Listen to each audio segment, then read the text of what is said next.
Hi, this is Sue Glenn, and I'm going to talk about how to do a breeding bird survey point. This is part of a lab that we have in our terrestrial ecology outdoor labs for student kits that I'm using with my ecology class. And we're going to learn how to do a point count of birds for data collection in this instruction video. In another video that follows this one, we're going to learn how to analyze the breeding bird survey data, the actual data from the surveys that were done. So this lab starts on page 29 of the lab book Terrestrial Ecology that we got from ecologylabkits.com. We have done another point count lab from this kit as well. We have a point count lab on the Point Center Quarter Lab where we, at each point, we measured 4 trees. This one is used to inventory and monitor bird populations. So a point count is where you count up all the birds that you can see and hear during a specified period of time. And it's usually within a quarter mile. You're not worried about things that are way far away, but it's usually hard enough to identify them from even that far. The Breeding Bird Survey is a national and, in fact, international. It's done in U.S. and Canada. It's an annual count done in June, and the data is all saved and put together by Cornell Labs. There are over 4,100 breeding bird survey routes across the US and Canada. And the people who actually do the surveying are skilled volunteers. The picture on the slide is not one of those survey routes, but I thought it was a good indication of what you do in a bird survey. These volunteers are people that know their birds and they know how to do the survey and have gone out with surveys for other people. And you're going to do a survey so that you see what it's like to do it. Normally the survey routes are about 24.5 miles. And what they do is along that route, they'll drive their car and stop every half mile. And then they will get out and they'll start a timer. A 3-minute point count is done. So they will write down everything they see or hear in that 3-minute period. And then move on to their next point. So it takes quite a good eye, ear, and knowing your birds to do these surveys. They're usually done in the morning because that's when the birds are very vocal and territorial, and they're usually the noisiest in the breeding season. So that is the best time of year to do these. And that way we get a census of what birds have come to breed in the area. You need good weather conditions. You don't want high winds. You're not going to hear the birds in high winds, and they're not going to be calling and singing if the weather's bad or if it's raining. So you need, before you do your survey, you need to check your phone app. Pick a day where you know you're not going to have a lot of wind and it's not going to be raining. It'll be nicer for you anyway. And when we go and use this breeding bird, when we use the data from the actual breeding bird survey, you're going to have a much better idea of what are some of the pros and cons of this data and know how the data was collected. Now, most of you are thinking, I don't know my birds. How am I supposed to do this? So before you head out, what I would suggest first doing is looking at an existing data set from the breeding bird survey near where you're going to go. So you might be in South Jersey and you decide I'm going to go to the Cape May area, or I might want something near home. And you find a location where they've already done a survey and get a list of the birds seen there. So first of all, you're going to go to the breeding bird survey map, which is at pwrc.usgs.gov/bbs for breeding survey/route map. And you could even use that site that you're going to get this list from as your location. Instead of explaining this, let me actually just show you what that site is going to look like. And I can zoom in on this map to see the locations. And so I want to find a location near where I'm going to do my survey that has some data already. And so each one of these dots is a different breeding bird survey location, including the red dot, which is one that has not got needs someone to do it for 2021.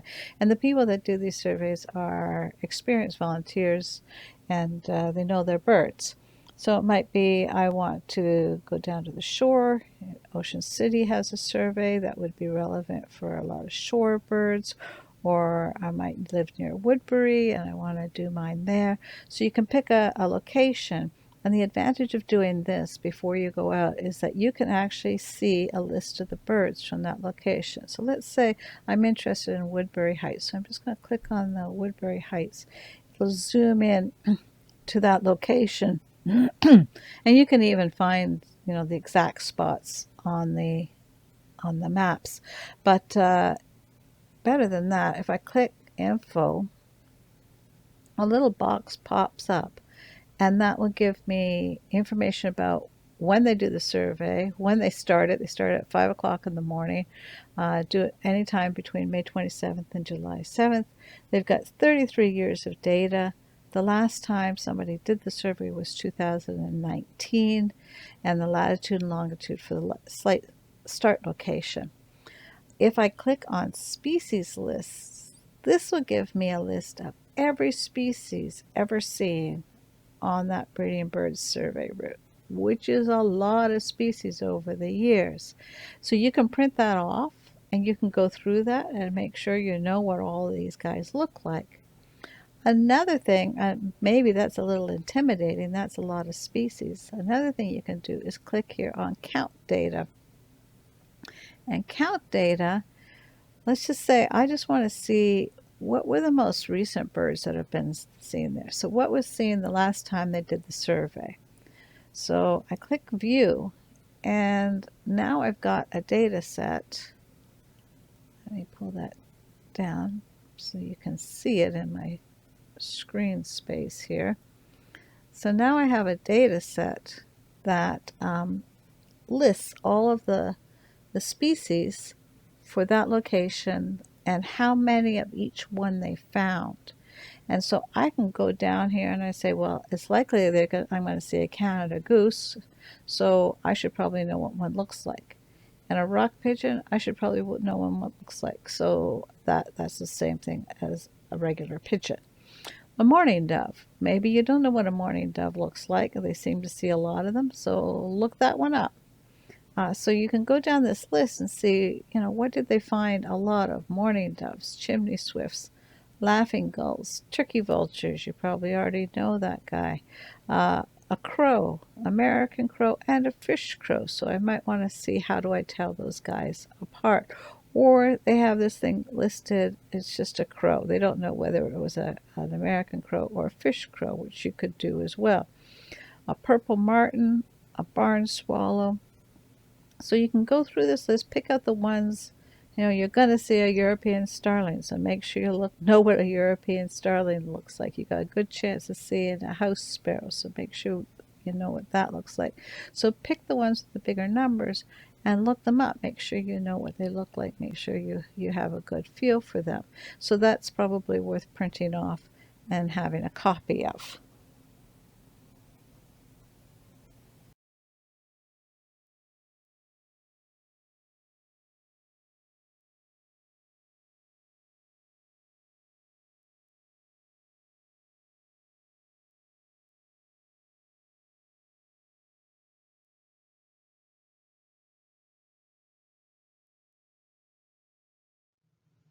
Now, when you do the actual survey, you're going to pick a location and you're not going to do a whole route. You're just going to do one point, one site. And you've only got 3 minutes that you're going to record what you're seeing and hearing. So you really do need to plan ahead. So you've got that list of birds that you're likely to see. And what I would do is get yourself either a good bird book And there's lots of them available out there. You can even find used ones, or there are free bird apps that you can put on your phone and have right with you.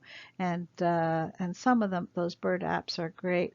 And you could familiarize yourself with the birds you're likely to see. And then when you arrive at your site, you're going to have to record in your lab book. We're using something called the Beaufort wind code. So you're going to actually see with the wind direction or the wind speed which code you're going to fall through, and that's on page 31 in your lab book. You're also going to use the Breeding Bird Survey sky code, which is how much clouds or fog or smoke or whatever is in the air, and so you're going to use those, and you're going to start listening and looking for the birds. So if you stay quiet for a while and look around you, eventually you will start to see things and the birds won't be as frightened by you. So you're going to take some time before you actually start. I'm going to show you these bird apps so that you can see if you want to download one of these. There are two excellent apps that you can put on your phone that are bird guides, and I strongly recommend you downloading at least one of them, maybe both of them, and try them out and see which one you like the best and are more comfortable with. The first one I'm going to show you is Audubon, audubon.org/app. It gives you the information on this, but you can find it in your app store on your phone. And it's got a lot of really nice features, which helps you identify the birds. It gives you information about the birds, and there's nice videos here on the website about how to identify the birds. They also have a site called eBird. They've got the best photography, and they do have a site on how to photograph birds here as well.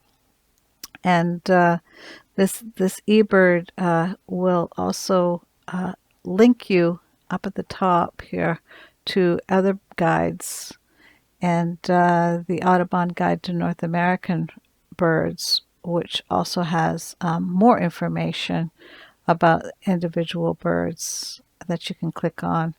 And let's say you saw an American tree sparrow, it'll give you information on the American tree sparrow, its range, its diet, and how it's being impacted by climate change. This is an amazing resource and might give you some ideas. We're going to be using the Breeding Bird Survey to look at bird diversity and bird data. This might give you some ideas of using that for a lab report where you could come up with an idea for a hypothesis to test. So that's the Audubon one. The other one that's really good is the one that is from Cornell Labs. Cornell Labs actually keeps the Breeding Bird Survey data, and we'll be accessing that data through Cornell Labs. Merlin is another free one that people swear by. They love it. And you download it for free on your phone.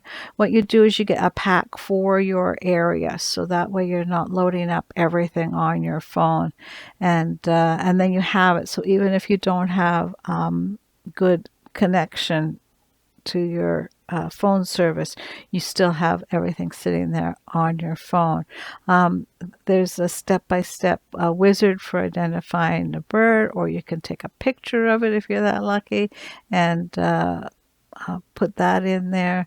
There's information on how to identify it. People will list birds that they found in your area, and then there's range maps. So you can see, like, if it's a bird that you would never have in New Jersey, then it's probably not the right one. They've got recordings of what they sound like that you can listen to. So there's all sorts of different features in both of these apps. So I strongly recommend these. Some people swear by their bird book, and they always carry their bird book around with them. They know where to flip to for looking for certain things. So if you're more comfortable with a book, You can always grab a bird book. See what you like to use the most. But this is a chance to learn some of the birds around you and get an app for your phone that's going to probably help you a lot if you're interested in birding. So you're going to take with you your bird app or your bird book, and if you have binoculars, take those as well. They'll be handy for seeing the birds. You might even want to bring a friend because while you're looking for the birds and saying the names of the birds, your friend could be writing them down for you. You have a data page on page 33 of the lab book to write down the birds. Bring your list of possible bird species. Uh, Bring your phone with you because you're going to want the weather app. You're also going to want a camera if you want to take pictures of things you couldn't identify.